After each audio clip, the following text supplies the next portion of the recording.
What's going down, everybody? How's it going? Sorry I did not do a video last week. It's my son's birthday, wife's birthday. Super busy time, and I was not feeling good on top of it. So it kind of just wore me out with doing everything. But I'm back here. I won't be doing any super long videos. I think I'm just gonna do one. This one's actually a shorter one. Uh, and I'll be back to my long schedule next week. I think I'll feel a lot better. I've just had a lot going on, a lot of stuff I've had to get into, and my body is not right now. Sorry, closing containers before something falls over. Um, but as we get started, let me start with this. You guys always know I always do something cool with my outfits. So today I'm representing the first Terminator. Super cool shirt I got about 6 years ago. It actually tells the whole story of the Terminator, pretty much, of the first film, with my Terminator hat. And I have the Kyle Reese Nike Vandals. Check them out. Aren't they cool? So yeah, I do have these. They were my favorite shoes I'd ever seen in a movie, and I said one day I'm gonna get those shoes. So here we go, got them. Pretty cool stuff, and they are very comfortable, by the way. So sorry for the pause. Today I was talking to I shouldn't say today, but about Friday I was talking to OG Silverback, as you guys know, good friend, good man, upstanding person. If you guys haven't checked out his channel, check it out. It's awesome. But as you guys know that have been following me and know about it, I have been putting together a OG Silverback figure, and I got all the parts last week. Not last week, but this week. And the last part that I needed came in this week. I still got to pick up just a few small things at the store, but I have been working on it, and OG and I talked about it, and he said, "Hey, why don't you explain your formula, a little bit of your process?" And I said, "Yeah, okay." So there's going to be a section of videos. Some might be long, some might be short, on the process of sculpting and doing this figure and redoing this stuff and getting it all out there. Okay, so bear with me, and I'll give you my process on how I do custom figures. So let's get started. Yeah, here we go. So here is the OG Silverback prototype so far. Now, what have we done? First thing I had to do was actually, let me get to this. You guys know an X-Acto blade kit. I've got a whole kit, so it looks like that.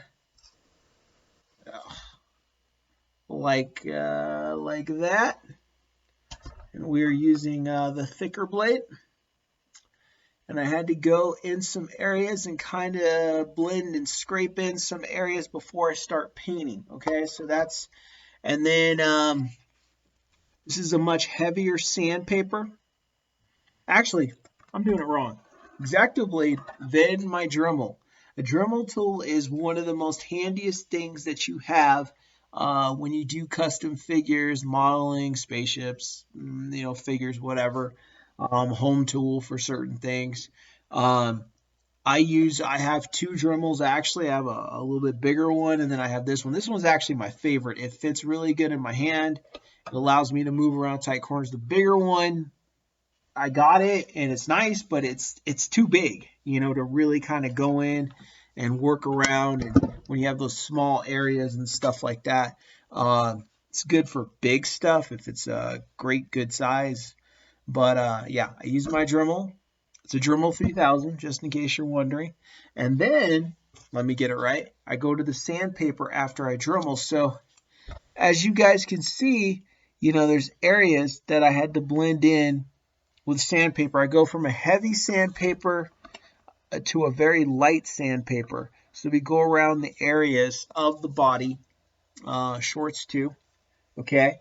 And the reason is, when you usually paint your figures, you want to strip away or at least smooth out a lot of the paint so it sticks better and it blends better to the body. So this whole figure right now is going through a treatment. So as an example, we're going to do a couple light-ish strokes, okay, just to give you guys kind of the idea. All right, and I'm just going over it. Now, this is a very light, this is a very kind of heavier kind of tone. So you have to kind of, when you use it, I'm sorry, let me bring this back up to the camera. When you use it, you have to kind of remind yourself of where you are. Because if you have a heavy, it might strip off too much. It might not strip off enough. You know, both things can be something that can happen. So you have to learn how to use the sandpaper, you know, with the grit. You know, if it's heavier, go lighter. Unless you're just trying to strip the craziness off of stuff. But if that's not the case, then I would say, you know, go in, you know, just basic. Not really scrubbing in, not really going up. Just keep it light. Okay? So just to show you guys, yeah. Here it is.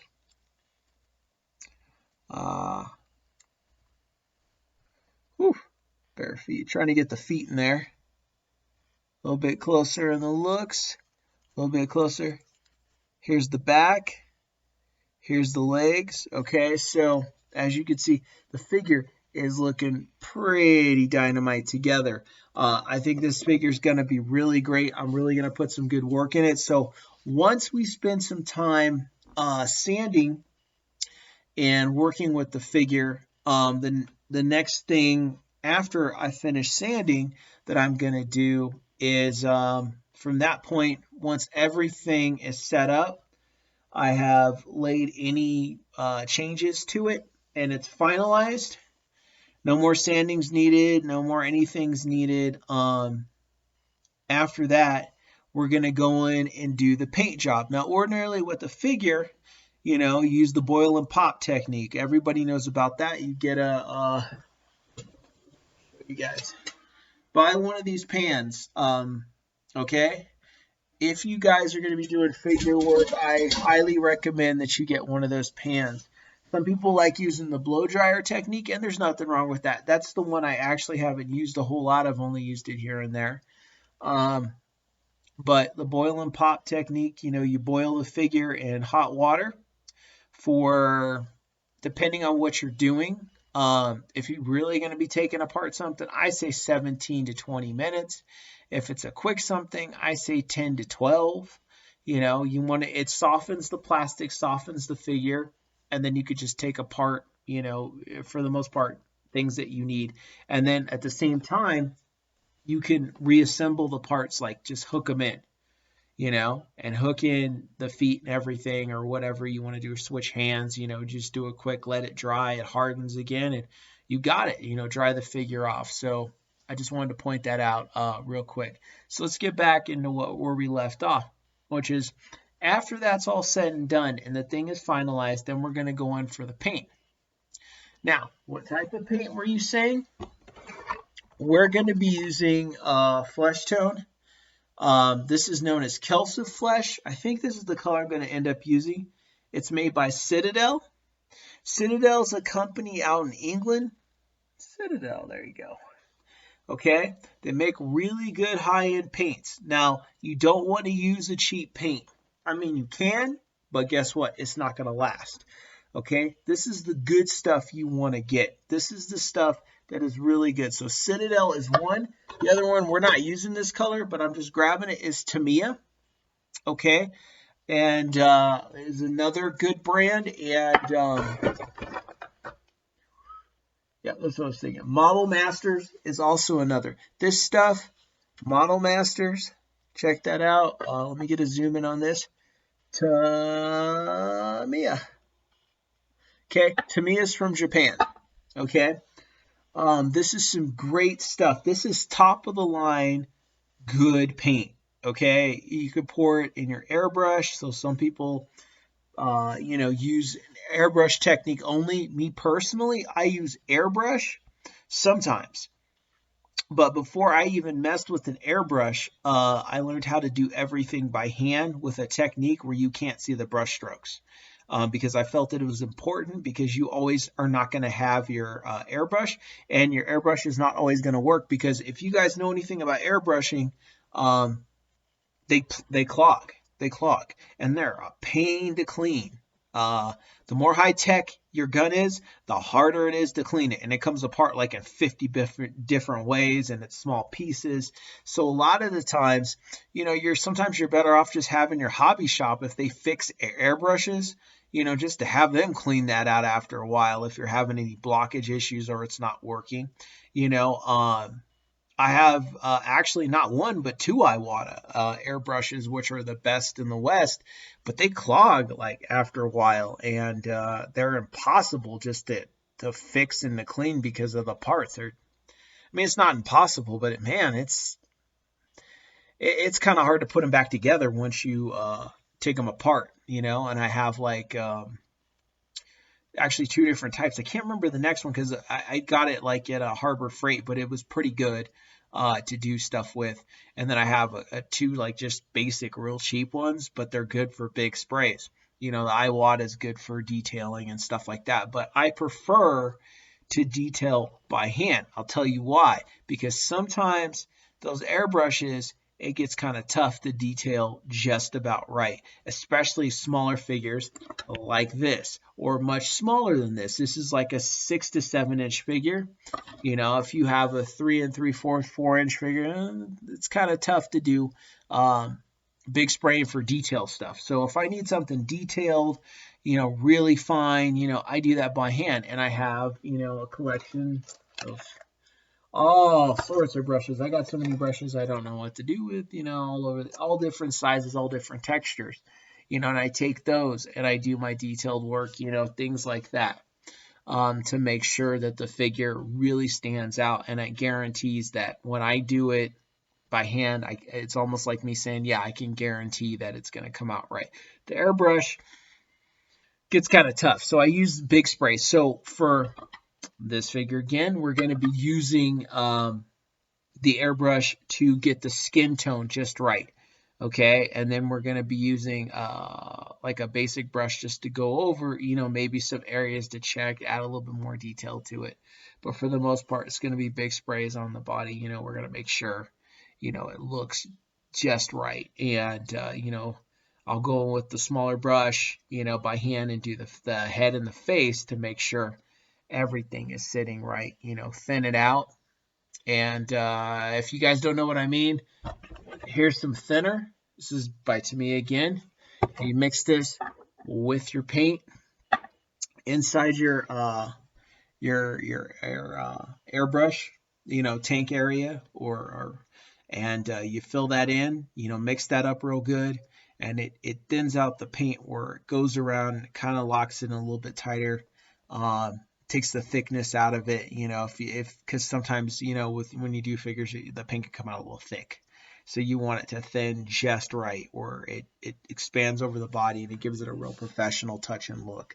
So we're going to be doing the next step, next video, airbrushing, because I need to get the skin tone just right. So I'll be demonstrating some of that. Bear with me, guys. My camera is not the greatest camera, so I can't angle it. So follow me around step by step. I'll try to do as much as I can on camera, but some of the stuff I'm just going to have to do, and then do a video and be like, hey, this is what I did, kind of thing, and kind of run it, that way. And sorry about that, guys. So kind of run it that way is what we're going to end up doing. But the figure is going to come out awesome. I really much love and respect to OG Silverback for allowing me the honor of making a figure of him. And this won't be just this figure. We've got other ones coming as well, which I can't talk about yet, but they'll be happening. Okay, so please check out what we're doing, what we got going. I'll keep you guys posted, and there'll be many videos, but the one thing is guaranteed. Even if I can't do everything in the video because of noise or whatever, or I got to really focus and make sure it's right, there'll be a video. I'll be like, okay, guys, this is what I did, much like today. It's like, okay, this is what I've done so far. And we'll have a breakdown like that until the figure is done. And then we'll have the final product. Boom. And I'll show you guys that. And then immediately I'll mail it out to OG Silverback, and he'll do some video about it. And we'll talk about it. And we'll collab, and we'll have many more things going on. And I'll keep you guys posted on everything. And thank you so much for tuning in on the channel. I really appreciate it. If you have any questions, you guys have any concerns or anything like that, please comment. Let me know.